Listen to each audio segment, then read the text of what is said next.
Good morning.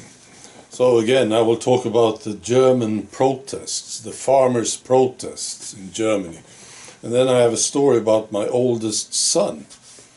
Right, at the end. Right. So, second day of the protest. If you have a chance to look at some footages from this protest, I recommend it. It's beautiful. It's fantastic. It's massive. And I was listening to this guy, for instance, a farmer who's part of the protest. He was on the A2 highway, which is the busiest highway in Europe.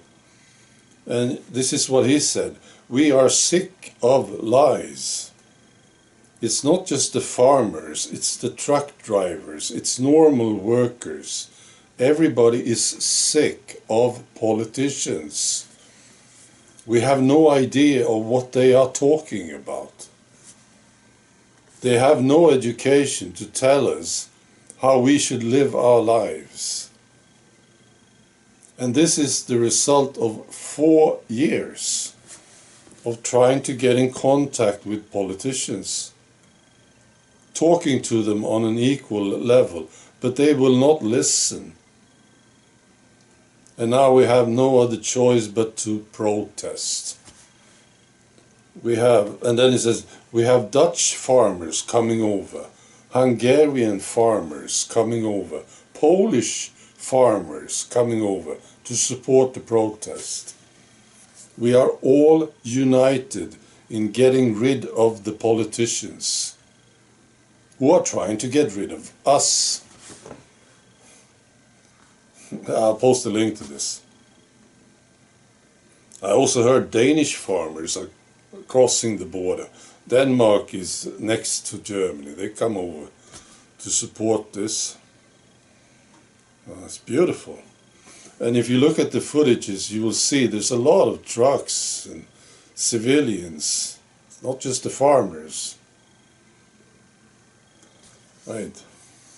And then I looked at media to see the reaction from the establishment. Right. Very hard to find anything from media about this. It's like they don't want people to know. Right. I found something in Sweden, actually.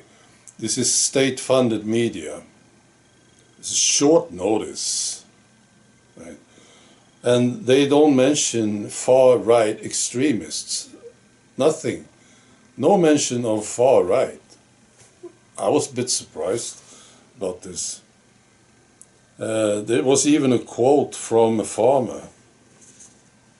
"The limit has been reached. This doesn't work anymore," says Farmer George, who is protesting in Berlin.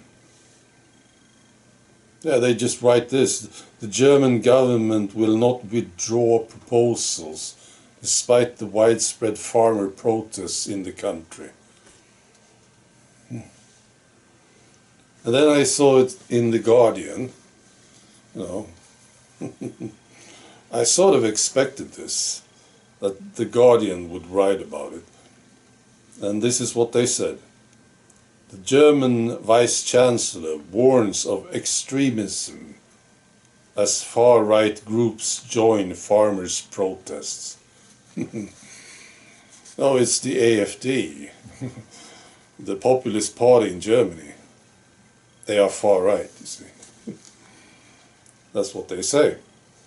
And then there's a quote from the Vice-Chancellor Habeck, the German Vice-Chancellor. He says, "Calls are circulating with coup fantasies. Extremist groups are forming and ethnic nationalist symbols are being openly displayed," Habeck said. So this is the establishment, what they say about this. Well, I'm quite excited about this thing. See what's going to happen here.